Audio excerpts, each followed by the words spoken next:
Fique à vontade.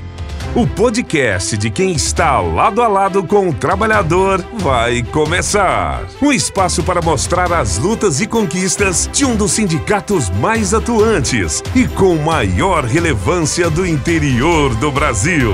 Informação, debate, entretenimento, bate-papo, conversas francas, olho no olho, assuntos importantes para o trabalhador, para o cidadão, para o ser humano, você vê aqui. Prepare-se para uma experiência enriquecedora, envolvente. Está no ar o podcast do trabalhador. Metabase na Cidade. Chegando para mais um Metabase na Cidade, é informação, é conteúdo relevante, é o Metabase, essa entidade tão relevante, tão importante para Catalão e para a região, trazendo temas que impactam diretamente a vida do trabalhador e da sociedade como um todo. Não só temas, mas as ações do sindicato também impactam diretamente milhares e milhares de vidas em Catalão e na região. Olha, hoje um convidado muito especial, dois convidados muito especiais aqui. Vai valer muito a pena você estar com a gente de agora até o final desse podcast. É muita informação e você vai se surpreender com o que vamos falar aqui hoje. Acredite. Você já se inscreveu no nosso canal? Faça isso no YouTube, ative o sininho, você vai ser notificado assim que a gente entrar com um conteúdo novo, inédito como esse. No Instagram, no Facebook, curta, compartilhe, participe, interaja conosco. Muito obrigado. Agora eu te apresento quem vai me ajudar a fazer esse Metabase na Cidade. Qual é o assunto? O assunto é muito importante. Está aqui comigo Mário Neto, diretor do Sindicato Metabase, e a lenda, professor Mamed, aqui conosco, historiador, já há 26 anos como professor, é blogueiro, ele que difundiu os blogs aqui em Catalão e também é radialista, é escritor. E se eu esqueci mais alguma coisa, me ajuda aí, Mamed. Seja bem-vindo mais uma vez aqui ao Metabase na Cidade. Tudo bem? Tudo bem, Návio, né? Cumprimentar você, todos os dirigentes do Sindicato Metabase, todos os trabalhadores. Faltou você falar, e torcedor do Botafogo, né? Eita, nós. Eu achei que ia passar batido, Mário, mas não teve jeito. Tudo bem? Não teve jeito não. A estrela solitária apareceu. Né? Satisfação estar aqui, né, Navo? Hoje, falar aí para quem nos acompanha, hoje estou eu aqui, né, com duas lendas, né? Navo Leão, essa lenda da comunicação, e o Mamed, né, que para nós aí, né, desde sempre, uma referência desses movimentos, dessas lutas, né? Essa voz aí tão marcante aí, né? E um historiador espetacular, que está sempre aí contribuindo, né, e muito para esse impacto social aí na nossa sociedade, esse pensamento de classe que é muito interessante e muito importante, que todo mundo devia saber qual classe, né, que a gente está inserido. É verdade. O maior desafio hoje, Mamed, seria esse, o qual o Mário acaba de fazer essa provocação aí. As pessoas não sabem direito onde estão, e para que estão, enfim, há essa dissonância toda, esse é o principal problema. Fale sobre isso daqui a pouco, deixa eu só fazer um alerta aqui para você. Nós estamos no mês de abril, é um mês que tem um abril verde, Mamed, você vai falar sobre isso aí, aguarda a sua resposta aí. Mas abril tem 21 de abril, que é uma data muito importante, e logo terminando o mês de abril, tem o 1º de maio. Nós vamos abordar esses dois assuntos aqui. Mas, agora sim, Mamed, por favor. O povo está todo mundo perdido, o povo não sabe onde realmente se situar. Nave, cumprimentar o sindicalista também, dirigente do Metabase, o Mário aqui. Obrigado pelas palavras.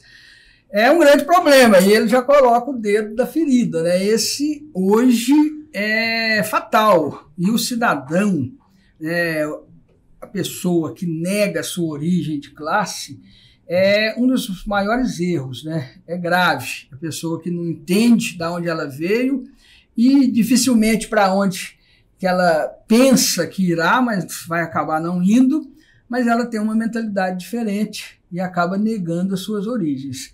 Então, é importante isso. Nós vivemos um momento crucial, essencialmente no Brasil, sobre isso. As pessoas elas confundem as realidades. Hoje, se você pegar os estudos aí por exemplo, do Instituto Brasileiro de Geografia e Estatística, entre outros, né, institutos que analisam a renda, por exemplo, do brasileiro, dos trabalhadores, quem recebe um salário, uma renda mensal, por exemplo, de R$10.000, ele é classe média alta. Nós sabemos que, na verdade, não é. Quem ganha 10 mil hoje, ele mal consegue pagar um aluguel bom, ter um carro bom e ter lazer, ter férias, poder usufruir dos benefícios que ele constrói. Porque quem constrói tudo é o trabalhador. Sem o trabalhador não teria nada. Só que as pessoas não entendem isso. Então, assim, eu sempre falo isso, tem cidadão que compra um veículo e às vezes coloca uma Bíblia no bolso desse tamanho aqui para pagar todo mês, compra um apartamento, coloca outra Bíblia e ele acha que ele é rico. Ele acha que ele vai ser um capitalista. Isso jamais vai acontecer. Então, o mundo muda muito, né, desde que o ser humano se transformou no Homo sapiens e vai se evoluindo, porque não parou a evolução, não vai parar no homem igual nós estamos aqui hoje, mas tem algumas coisas que não mudam. Por exemplo, a exploração do homem sobre o homem. Isso já é falado há milênios. E as pessoas mudam a forma de explorar, muda a forma de se referir a ela. Mas a exploração acaba sendo praticamente a mesma. E isso tem que ser entendido, principalmente pelos trabalhadores. Se ele não se reconhecer como uma força de trabalho, como um produtor que vende as suas horas de trabalho, dificilmente vai ser transformado de fato o nosso mundo. Então essa é uma das questões primordiais. Não é uma questão teórica simplesmente, é uma questão prática. E os trabalhadores sentem isso na pele todo dia. Aí, na época da escravidão, nós tínhamos a figura, por exemplo, do capitão do mato. O que era o capitão do mato? Era um negro, né? Nascido ali na senzala, que muitas vezes sofreu na pele, igual todos os seus irmãos, a exploração, a humilhação, mas que ele passou para o outro lado e ele começa a pensar que ele já faz parte da outra sociedade. Isso não acontece. Então, hoje se repete essa história. Você pega muitas pessoas que estavam no chão de fábrica, assume um cargo de direção, ele acha que ele pode humilhar o trabalhador. E aí você pode ecoar aí esse pensamento por muitas outras interpretações. E é isso que é um dos centros da questão do mundo do trabalho de hoje em dia. Eu acho que ele já fez uma boa explanação para a gente começar aqui hoje. Eu não sei se vai dar tempo da gente, em 25 minutos aqui, falar tudo o que precisa, hein, Mário? Mas já foi uma boa abordagem. Quem foi o primeiro pensador, Mamed, que colocou essa questão do explorador e do explorado de forma tão clara e que difundiu isso no mundo? Veja bem, de forma tão clara e tão assim cristalina mesmo, de forma tão real, não tem outra, é Karl Marx e Friedrich Engels. Não tem como não tem como fugir disso. E aí eu, inclusive, indico o Manifesto Comunista.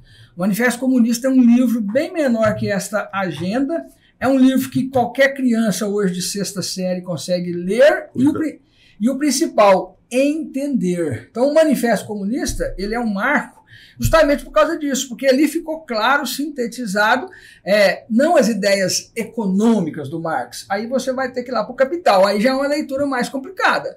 Mas o Manifesto Comunista ele deixa claramente assim, o Marx vai lá e o Engels e bota o dedo na ferida. Esse é o problema. E ele finaliza o Manifesto Comunista com uma frase que depois se torna famosa: proletários de todos os países, univos. O que significa isso? É um chamamento para os trabalhadores se unirem em prol da sua própria causa. Outro detalhe do Manifesto Comunista é que o Marx vai dizer, desde o começo, seja lá na escravidão, seja lá no sistema feudal, seja na antiguidade, seja na modernidade, não interessa, uns detêm os meios de produção e outros detêm a força de trabalho. Quem detém os meios de produção compra a força de trabalho. Quem tem a força de trabalho vende a força de trabalho. Aí você pode requalificar essa relação. Hoje eles gostam de falar assim, o fulano de tal é meu colaborador. Fica tão bonito, fica tão elegante, colaborador. Se você falar assim, ó, esse é meu empregado, parece que fica pesado. Funcionário. Funcionário. E aí, mas você vai ver que a relação não vai mudar muito. O cara vai trabalhar um determinado tempo e vai receber em troca daquilo. Aí você vai ver que outros pensadores fizeram isso. Não foi Marx. Marx não inventou a luta de classes. Jamais. Né? Ele apenas entendeu ela de uma forma mais prática, de uma forma mais real. E o Marx não ficou na filosofia, que é importante demais as pessoas lerem, estudarem a filosofia. Qualquer categoria de trabalhadores, seja médico, seja professor, seja veterinário, seja... não interessa. Mecânico tem que entender um pouco de filosofia. E o que o Marx fez foi isso. Outra frase extremamente importante do Marx os filósofos até hoje interpretaram o mundo, pensaram o mundo.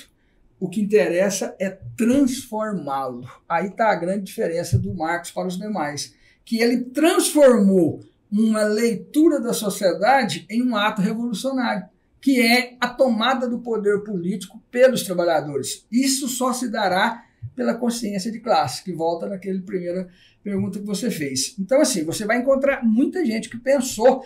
Por exemplo, você vai ver, se você pegar a República de Platão, se você pegar Utopia de Thomas More, o que eles estão fazendo ali? Eles estão querendo uma sociedade ideal. A do Thomas More foi, inclusive, chamada de utopia, né, que é algo que é irrealizável, que nunca aconteceu, que era uma sociedade mais diferente da sociedade de classe. Se você pegar a Cidade do Sol, do Campanella, ele vai falar a mesma coisa.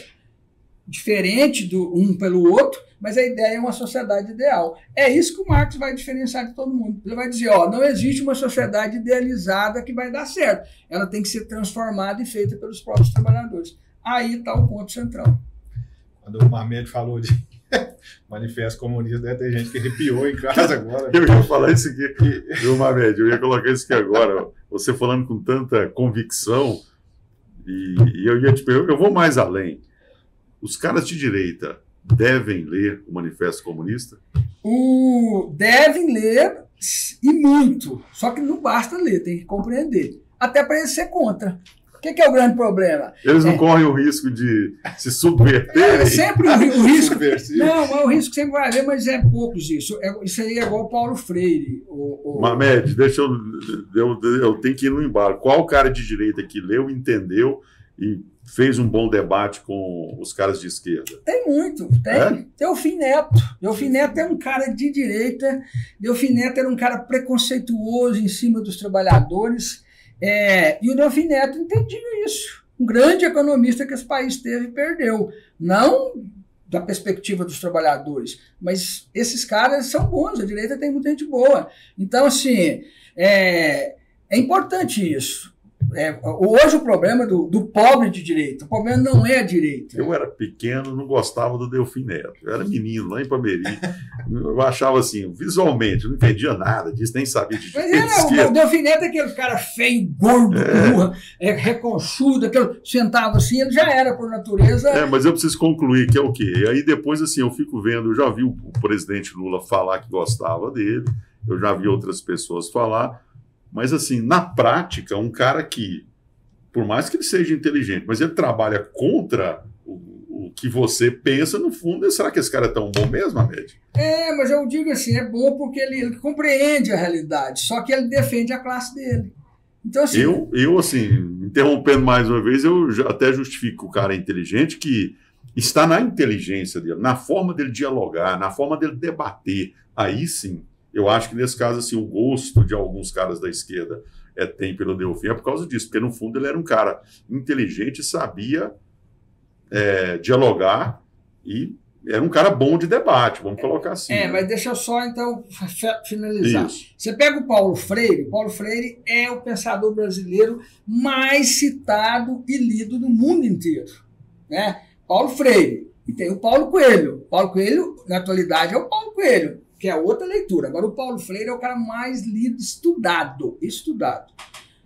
É o mais atacado. Por quê? Porque o pobre de direita Eles botaram na cabeça dele que o Paulo Freire é comunista, é isso, aquilo. O cara nunca leu um livro do Paulo Freire. Paulo Freire não sabe nem quem é o Paulo Freire. Sabe nem quem é. Ele acha que é o Paulo Freire. O Paulo Freire tem 17. Paulo Freire tem 17 livros, muitas participações em outros, muitas organizações, mas ele tem 17 livros dele. O Paulo Freire é o seguinte: fez uma produção grande e analisou a nossa educação e propôs a mudança. Tanto é que o Paulo Freire se mudou para uma cidadezinha lá que não tinha nem água tratada. E lá ele foi alfabetizar as pessoas e usou o método dele, debaixo de pé de manga, debaixo de árvore. Então, assim, tem toda uma história, mas os caras atacam o Paulo Freire, mas não sabem nem um pouco da história do cara. Assim, é o que vai acontecer. As pessoas... Tem coisa que você não vai mudar. Você pega os trabalhadores dessas empresas que vocês representam. Você vai ver que tem cara ali que chega ali e fica lá 8, 10 horas, às vezes sai de casa muito mais cedo, ele vai receber um salário, ele nunca vai ser o dono da empresa, ele jamais vai ser um empresário, o cara que é dono da empresa está lá nos Estados Unidos, está lá na Europa, ele só vai lá, tecla lá e vê. Hoje as ações foram para tanto, eu ganhei quantos milhões, quantos... Essa é a realidade, não vai mudar isso. Não vai mudar isso. Vai continuar assim. O que ele pode arrumar é um benefício a mais, vocês...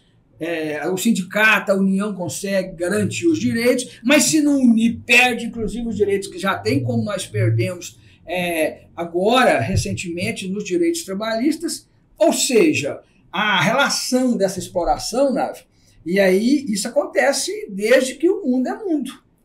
E não vai mudar, só muda quando há essa transformação e esse entendimento. Agora, o problema, eu repito, a direita ela sempre existiu e vai existir, o problema não é a direita. O problema é o pobre de direita, esse é o problema, e o problema é os métodos desses pobres da direita.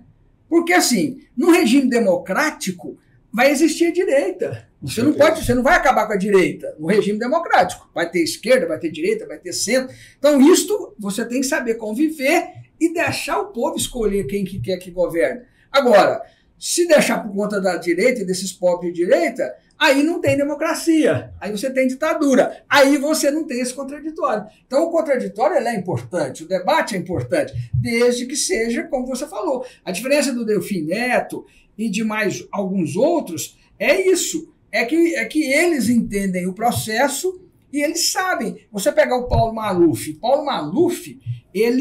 quem votava no Paulo Maluf? Se você pegar só os empresários, o Paulo Maluf nunca seria eleito em São Paulo. Quem votava no Paulo Maluf? Eram os pobres, eram os trabalhadores. Porque na época da eleição, os caras são milionários, eles criam mecanismos de enganar ideologicamente os trabalhadores e também levam benefícios para ele. Não tem explicação de um cara igual o Paulo Maluf ter ocupado os cargos como deputado federal que ele ocupou. Ele não tem representatividade para isso. Com prefeito e governador. Prefeito, governador. E aí você vai ver. Então, assim, a metodologia da direita ela é muito mais forte que a metodologia da esquerda. Mamed, bom, nós estamos, depois dessa introdução aqui, eu penso que nós estamos fazendo aquilo que se propõe aqui, esse Metabase na Cidade. Quando o presidente Diego Lário chamou para essa segunda temporada, falou, nós precisamos ampliar o debate, precisamos ampliar a discussão. O Metabase presta um serviço muito relevante para a sociedade, no campo social, né, e numa defesa muito forte, intransigente aí, com relação à defesa dos trabalhadores, os direitos dos trabalhadores, os quais você acaba de mencionar, Mamed, e nós precisamos ampliar isso. E eu penso que essa abordagem que você fez já de direita e esquerda já contemplou bem, mas nós temos outros assuntos que precisamos avançar, né? Principalmente uma abordagem sobre o próprio Metabase, que eu quero... Vai ser a cereja do bolo na sua participação aqui hoje. Mas antes tem dois assuntos, infelizmente eu vou ter que tratar, né, Mário, com o Mamed só sobre esses dois assuntos, porque nós já vamos, estou vendo aqui, o tempo está ali correndo, 21 de abril e 1º de maio. Nós vamos falar agora rapidamente sobre essas duas datas, para depois a gente finalizar sobre essa luta de classes em catalão, Mamed. Eu quero extrair de você, vamos torcer aqui para ver o que vai sair. Eu tenho certeza que vai sair muita coisa pelo conhecimento que o Mamed tem e, o mais importante, pela vivência também dele, né? Porque, no fundo, também como professor, é um trabalhador também. Mas vamos lá, 21 de abril, Mamed, Tiradentes, é o dia que o Tancredo morreu, o dia Independência Mineira. Inconfidência Mineira. Qual que é a data mais importante que se deve a esse 21 de abril na sua avaliação? O 21 de abril ele é importante, naturalmente, na história do Brasil. Mas ele é um exemplo justamente sobre isso. O Tiradentes ele é colocado como se fosse um cara que queria libertar o Brasil. Essa é a imagem que você tem. O Tiradentes quer libertar o Brasil. A imagem do Tiradentes, a visão que o povo tem do Tiradentes, lembra Jesus Cristo. Não lembra Jesus Cristo? É um cara cabeludo, é um cara alto, é um cara presença. Essa imagem, inclusive, vale a pena as pessoas pesquisarem. Ela, inclusive, está dentro, né? Quem sou eu para falar isso aqui para uma médica, por brincadeira. Mas acho que era interessante você fazer essa abordagem, porque tem o cara que pintou, aqui tem todo um conceito, né? Ele de barba, com aquele olhar, com aquela fisionomia, já fazendo essa conexão a qual você está se referindo, né? Mas eu só quero ajudar, viu? Mas é isso aí mesmo, veja bem. Já é uma imagem que você olha, aquilo ali já é uma criação. Não tem nenhuma fotografia, nenhuma imagem registrada do Tiradentes de fato. Ninguém sabe quem Ninguém sabe. Ele era. Joaquim José da Silva Xavier, ninguém sabe quem que era ele. Sabe assim, ele aconteceu, é isso. Eu estou dizendo a imagem física. Entendeu? É o mesmo que aconteceu com Jesus Cristo. Jesus Cristo, naquela época, aonde ele morava, as pessoas não eram daquele formato. Meio difícil. Dos olhos azuis, meio loiro, do que o cabelo. O Jesus Cristo, fisicamente, ele era uma pessoa, e isso todos os relatos históricos mostram isso, ele era uma pessoa da pele bem mais escura, que era o povo daquela região. Mas a imagem de Jesus Cristo é uma imagem que não tem como você não olhar Jesus Cristo e não apaixonar, e não ficar com dó, e não retratar. Aí vem toda uma narrativa em cima. Então, o 21 de abril é extremamente importante. A questão do Tancredo é uma coincidência. Além de tudo, o Tancredo é mineiro, é daquela região. Então, assim, a história faz muito isso. A narrativa vem, coloca aquilo e o povo engole a ideia e não muda mais. É muito difícil mudar. Então, assim, o Tiradentes, para começar, ele era um dentista prático. É por isso que é chamado de Tiradentes. Na verdade, ele foi criado pelo tio. O tio dele era dentista da época e ensinou o ofício para ele. Mas, além de dentista, ele era militar. O grande problema do Tiradentes é que ele tentou melhorar de patente no exército e 4 ou 5 vezes que ele tentou foi negado. Então ele foi uma pessoa discriminada pelo exército daquela época. E a revolta do Tiradentes, esse é o ponto de partida, certo? Com algumas ideias que vieram da Europa, o Brasil era colônia, na verdade, né? E houve uma ideia, houve um levante, houve uma tentativa de golpe. Na verdade, foi isso que aconteceu. Olha só, tanto que a história é interessante. O Tiradentes pertenceu a um grupo que tentou dar um golpe no país, e só que era um golpe que era importante, que era tirar dos estrangeiros, dos portugueses, e colocar na mão dos brasileiros. Então a ideia era boa. Só que ele foi delatado e foi preso. O cara que delatou, inclusive, delatou porque queria os benefícios também. Com certeza. Foi delação premiada. E aí você percebe... Mas ele não foi beneficiado, não, né, aí você percebe o seguinte, o que acontece na prática? O Tiradentes vai ser preso e vai ficar preso até ele ser condenado à morte e ser enforcado. Depois há uma criação de uma narrativa, que ele virou um herói nacional. Ninguém vai tirar essa narrativa mais. Só que, se você vai analisar profundamente, você vai ver que existiam outras razões. Não era só essa razão que eu quero libertar o Brasil. Até porque esse mesmo tio que criou o Tiradentes, e o pai do Tiradentes, ele não era pobre. O pai dele tinha escravos. O pai do Tiradentes era um escravocrata. As pessoas não sabem disso. Então, o Tiradentes... Ele era de boas condições. Ele era de família...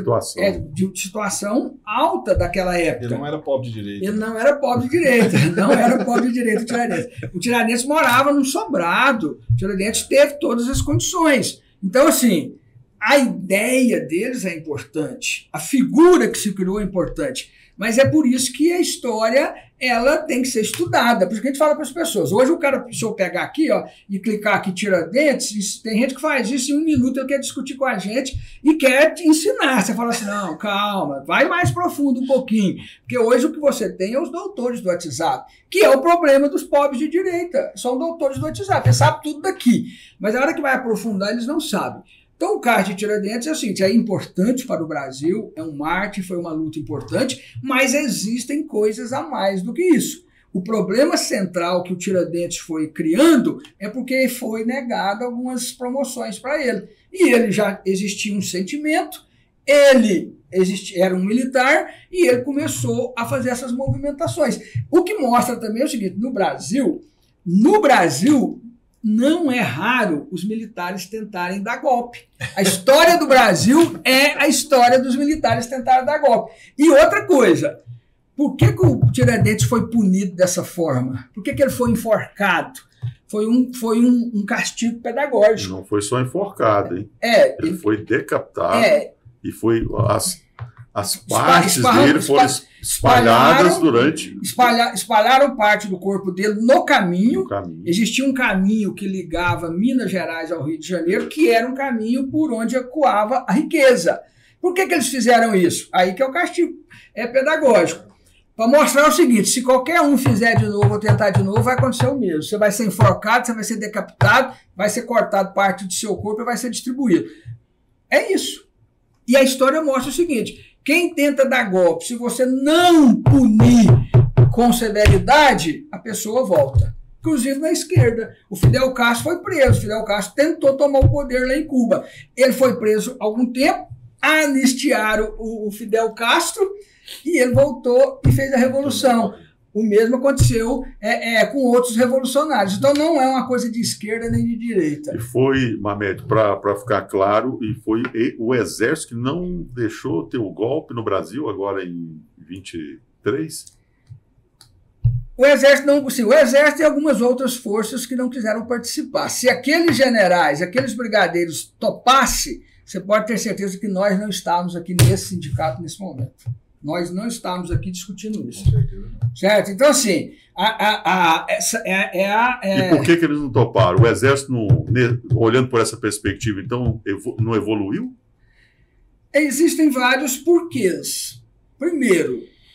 se bem que da forma que você está falando, né, assim, vamos deixar claro, da forma que você se tentou dar o golpe, da forma que você está colocando gente de dentro do Exército. Aí que eu ia dizer. Quer dizer, olhando essa perspectiva histórica, igual você acabou de falar. Não é que o Exército não quis. Parte das forças militares quis e parte não quis. Como não foi encaixando as peças, uma boa parte ficou de fora, porque em tudo que você mexe tem a parte boa e a parte podre. Tudo que você mexe. Entendeu? Então, assim, foi importante que alguns militares legalistas... De alta patente. Mas legalistas que sabem o que aconteceu lá na ditadura militar... 64, principalmente. Que sabem as consequências de uma ditadura, de um golpe, não entraram, não aderiram. Uma parte aderiu. Agora, você imagina, por exemplo, se os kids pretos se tivessem assassinado o presidente da República, o vice-presidente... e o ministro-presidente do STF. O que teria acontecido? Poderia ter dado certo, ter tomado o poder. Ou poderiam também não darem conta de tomar o poder e serem presos, também mortos. Então não dá para você saber o que ia acontecer. Mas, ainda bem que uma parte boa das forças militares entenderam que não é processo, não é época, não é tempo desse tipo de golpe militar. Nem os Estados Unidos fazem isso mais. Hoje você tem outros meios, por exemplo, através das redes sociais. Né? Então, assim, a história seria totalmente diferente se tivesse acontecido. Felizmente, que não aconteceu. E o Tiradentes, ele foi punido de forma exemplar para isso, para dizer, você está lutando contra o poder constituído. Só que hoje nós temos uma Constituição que prevê, inclusive, o que vai acontecer com quem tentar sabotar o governo, quem tentar subverter a ordem. Então, assim, nós temos vários exemplos no mundo inteiro que não deu certo. Agora, o Tiradentes Foi importante, mas não deu certo e ele foi punido. Sobrou só para ele, inclusive. Fique claro, né? Mais outras pessoas foram presas, mas quem pagou foi ele, sobrou só para ele. Mamed, 1º de maio, a importância dessa data, e isso começou lá nos Estados Unidos, inclusive. Eu queria que você, né, como historiador, esses países têm esse protagonismo. Estados Unidos, mais uma vez Estados Unidos, a França, né, depois a Inglaterra, e depois, né, em 1920, o Brasil, uma abordagem sobre esse 1º de maio, que é importante demais para o trabalhador, para a família do trabalhador também entender, compreender toda essa lógica que vem movimentando o mundo através da força do trabalho. A primazia dos Estados Unidos, da França, da Inglaterra, ela se explica por causa da Revolução Industrial. Então, a Revolução Industrial aconteceu na Europa e ali você teve as primeiras concentrações de trabalhadores, as primeiras indústrias. Logo, as principais greves, não as primeiras, mas as principais. Então, foi por isso. Agora, no caso do 1º de maio, a primeira coisa que tem que dizer, Návio, os nossos teleouvintes, que o 1º de maio não é um dia para festa. Você pode fazer festa, o trabalhador tem que ter festa, mas não é um dia só para você falar assim, vamos fazer festa. É um dia, né, e os trabalhadores sabem muito disso, é um dia que tem que ser lembrado o que foi, na verdade, o 1º de maio. Que aí você falou nos Estados Unidos, você vai lá para a cidade de Chicago, você vai para uma fábrica, você vai para os trabalhadores que queriam organizar uma carga horária de trabalho, eles queriam que fosse 8 horas, nós sabemos que os trabalhadores já trabalharam 10, 12, trabalharam e trabalham ainda, mas nós já tivemos carga horária de 14, 16 horas, do cara ir para casa 4 horas, 5 horas, só para ele ir lá, falar que foi e volta para trabalhar de novo. Foi o começo do capitalismo. O capitalismo não cresceu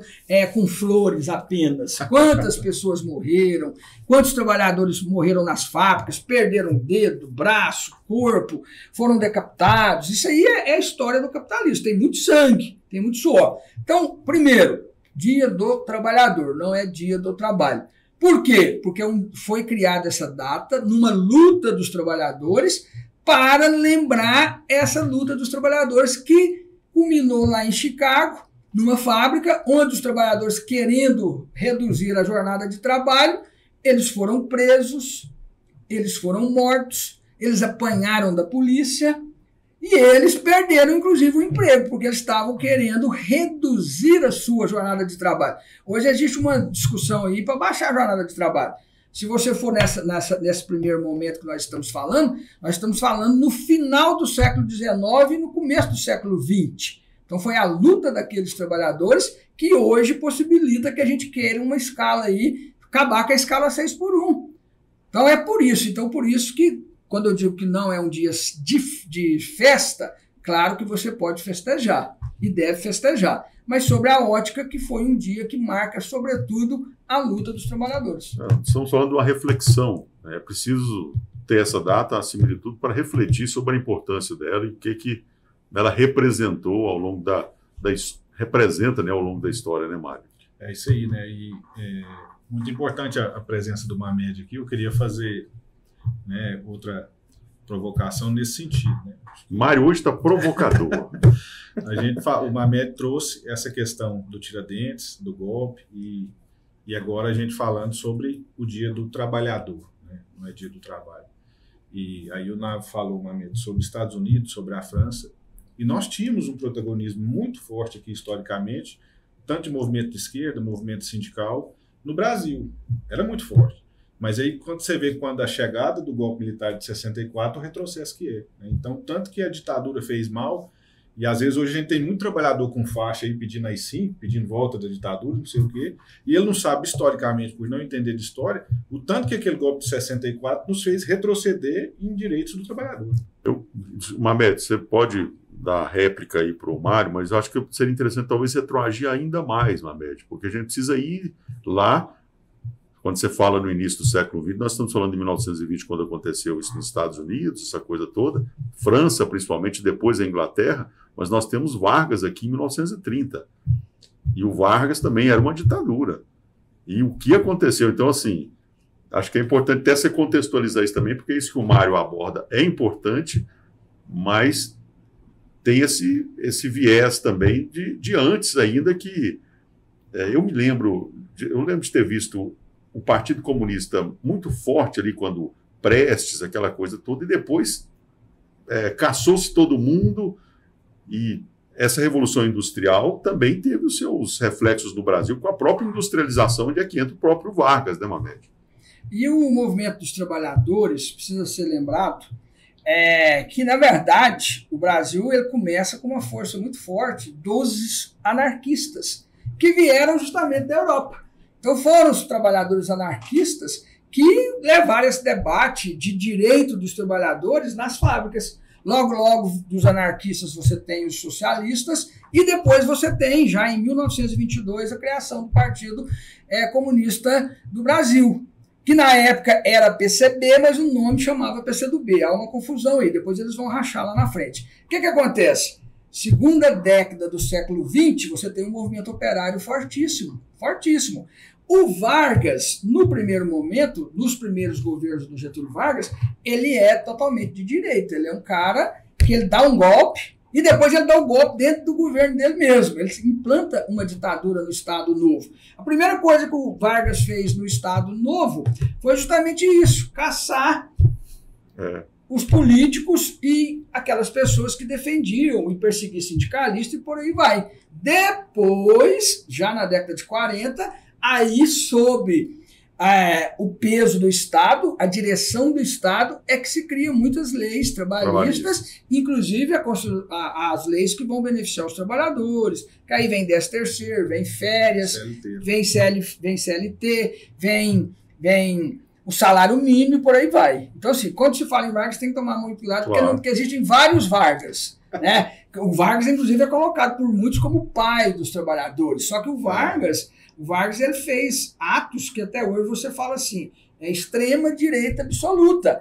O Vargas queria, na verdade, que o Brasil entrasse na Segunda Guerra Mundial ao lado da Alemanha, ao lado da Itália. Depois que os Estados Unidos vão entrar no jogo... Ele flertou com o nazismo. Flertou com o nazismo. Vamos deixar claro isso aí, é o que a história conta, né? Mas é fato. Mas é importante, hein, Mário, essa abordagem, porque isso que o Mamed coloca, essas facetas do Vargas é muito importante, né?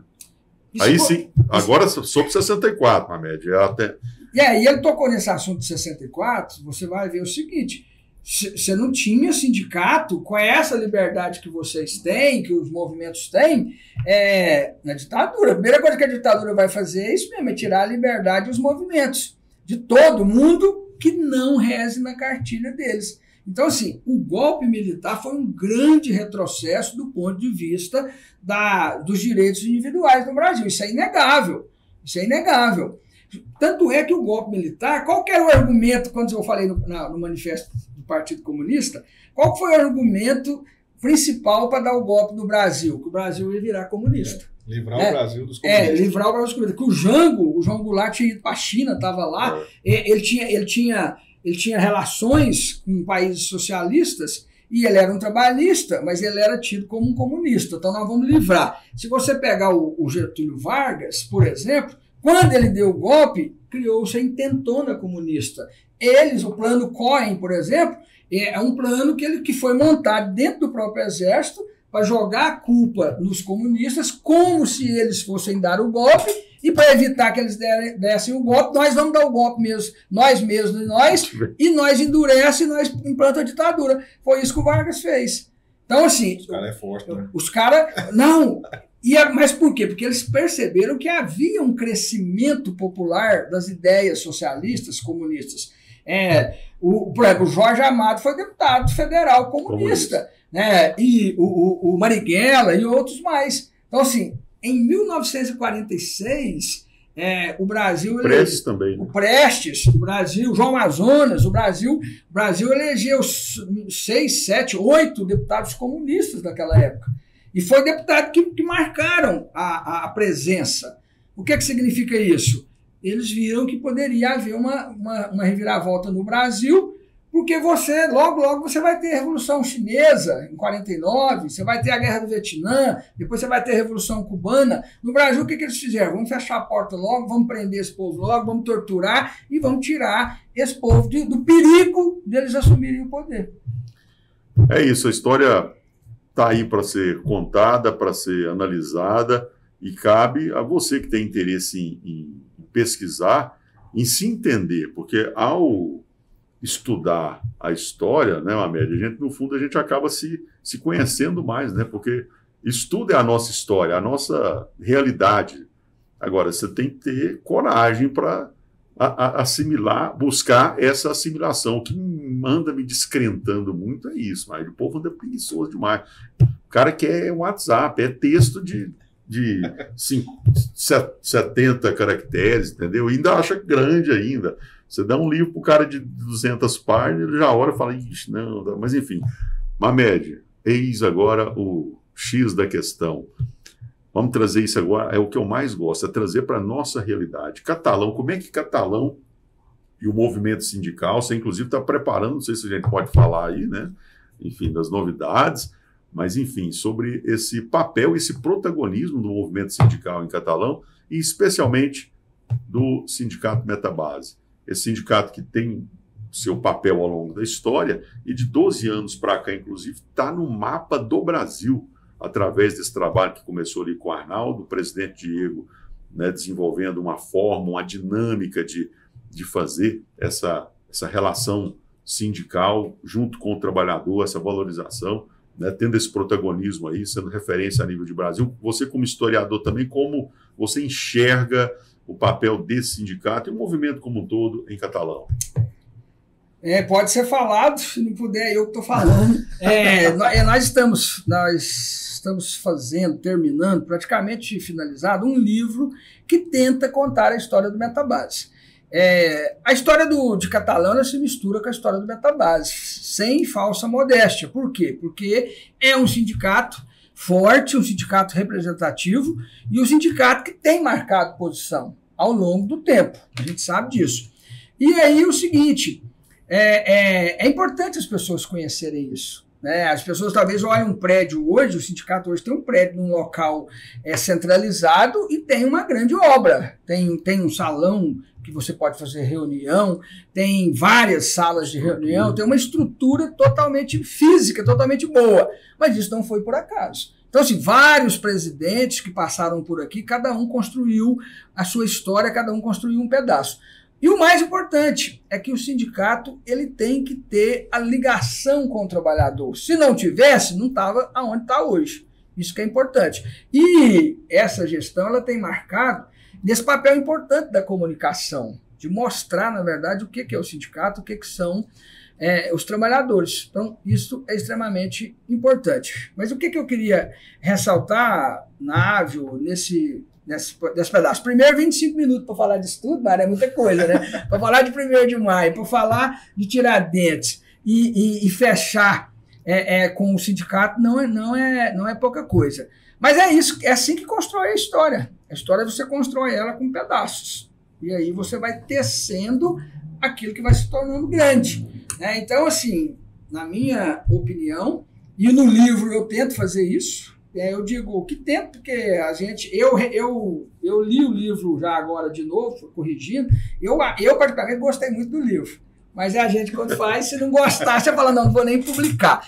Mas eu espero que quando seja publicado. Mas, enfim, Návio, essa é a história mesmo do movimento dos trabalhadores. Em Catalão existe Catalão até 1980, até as mineradoras, e depois existe outro Catalão. Nós que somos mais velhos, nós lembramos do Catalão de 1975, 80 e pouco, até haver essas empresas e esses funcionários e esse dinheiro que entra na nossa economia, porque é o dinheiro que entra na nossa economia. Quantos pais de família hoje garantem o seu sustento com o dinheiro dessas empresas? Nós sabemos que tem um lado ruim, que é o lado que um dia vai acabar e que vai ficar problema, mas até lá os trabalhadores estão construindo as suas vidas, as suas histórias, a partir do que eles conseguiram e conseguem ganhar lá. E no meio dessa relação tem o sindicato. Você pode anotar, se não fosse o sindicato, os trabalhadores estavam ganhando muito menos do que eles ganham, trabalhando muito mais e sendo desrespeitados em todos os momentos. É o que não acontece hoje. Quando acontece algum problema, o sindicato está lá para representar. O sindicato, quando eu vejo hoje as pessoas criticam muito o sindicato, e é claro que existem sindicatos, dirigentes, nós temos exemplos de todo lado, eu sempre falo isso. Você tem médico que salva vidas, você tem médico que faz aborto, você tem professor que dá aula, você tem professor que vai assediar e vai fazer coisa errada. E você tem padre do mesmo jeito, pastor, de todas as profissões você tem bons e ruins. Sindicato é do mesmo jeito. Mas o sindicato não é a mesa, o sindicato não é o microfone, né? O sindicato é a luta. Se os trabalhadores entenderem isso, o sindicato cresce. Se não entender, o sindicato acaba. Por isso que nós temos outros sindicatos que acabaram. Nós já tivemos um sindicato em Catalão que, quando ele foi fundado, ele fez a diferença dos trabalhadores e servidores públicos da Prefeitura de Catalão. Cadê esse sindicato? Sindicatalão. Sindicatalão. Cadê ele? Não existe, praticamente. Existe só no papel. Igual esse, você tem vários sindicatos que tiveram aquele destaque e, de repente, eles somem. Então, assim, é o caso das centrais sindicais. Isso só existe na democracia. Se não tem democracia, você não vai ter sindicato. Muito menos sindicato forte. Então, primeiro, graças à democracia. Segundo, graças à luta de muitos companheiros que por aqui passaram. E é isso que é importante mesmo. E é bom fazer esse programa que vai ficar guardado, outros programas, o livro, depois vem outras coisas, porque muita gente não sabe disso. Às vezes pensa assim, que o povo sindicato fica lá só lá coçando. Não funciona assim. Né? E vocês sabem, tem que fazer uma paralisação, muitas vezes a polícia chega primeiro que o sindicalista.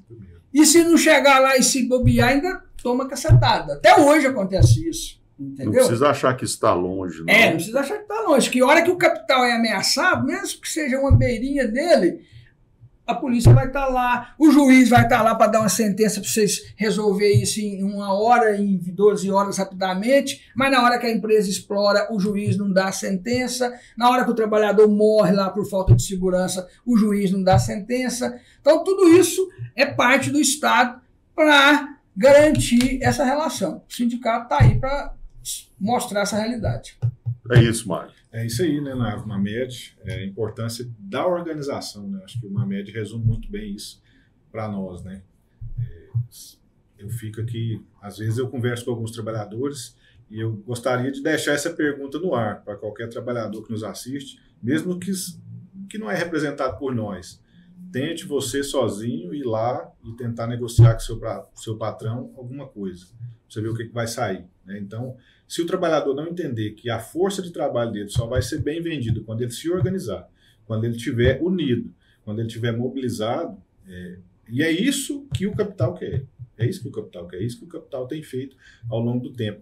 Porque como é que a gente tem tantos trabalhadores no país e os nossos representantes federativos lá, deputados federais, não são trabalhadores, e em 2017 a gente consegue ver passado uma reforma trabalhista que deteriorou a maioria dos direitos do trabalhador. Então isso é o quê? Isso é falta de organização e, como o Mamed explanou aqui no início do raciocínio dele, se a gente for reparar, a direita tem feito muito bem, o capital tem se organizado muito bem, por isso a importância de um sindicato cada vez mais forte, do trabalhador entender que é preciso se organizar para nós vencermos cada vez mais as lutas que a gente ainda vai ter que travar para frente aí. É isso. Então, o nosso tempo já esgotou mesmo, né, Thiago? Aí como é que faz? Pois é. Ainda tem assunto de uma... ainda tem muita coisa. Para encerrar, acho que é importante isso que o Mamed, né, colocou ao longo das suas intervenções aqui, mas acho que talvez uma das mais importantes é isso, né, que cada presidente que passou aqui, cada diretoria deu a sua contribuição.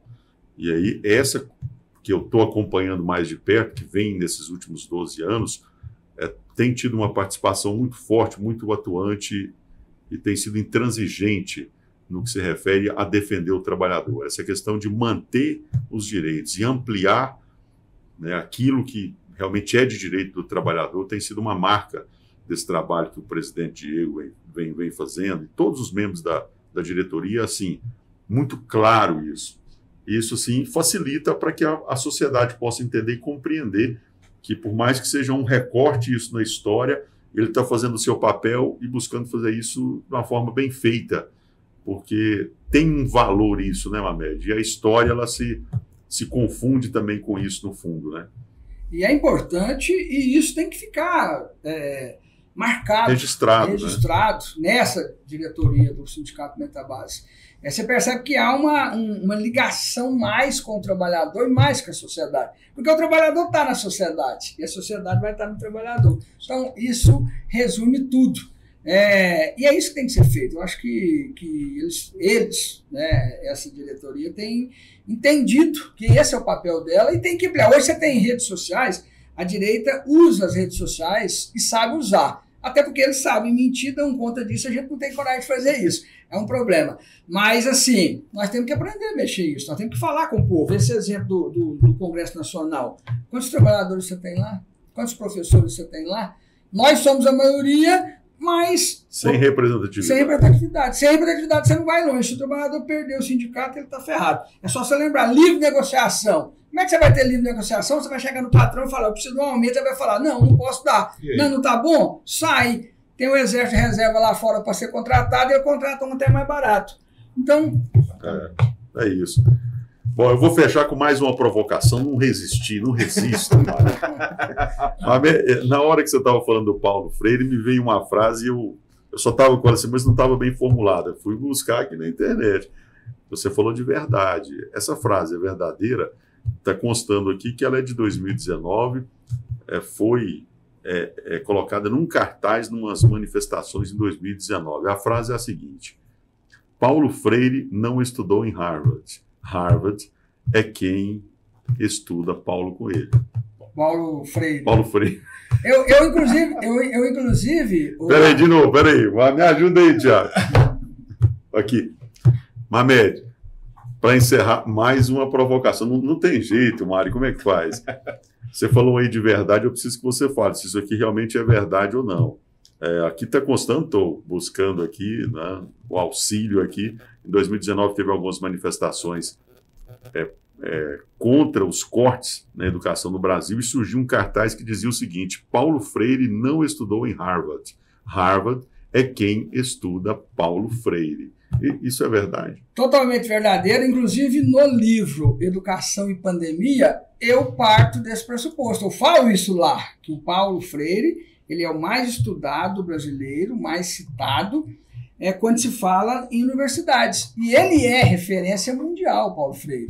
Por quê? Porque ele simplesmente criou um método de alfabetização que você alfabetiza o aluno onde ele estiver. Não tem que estar lá na escola, é bom ter prédio, ter tudo, ter estrutura, mas não precisa disso. Tem que ter professor, tem que ter conteúdo.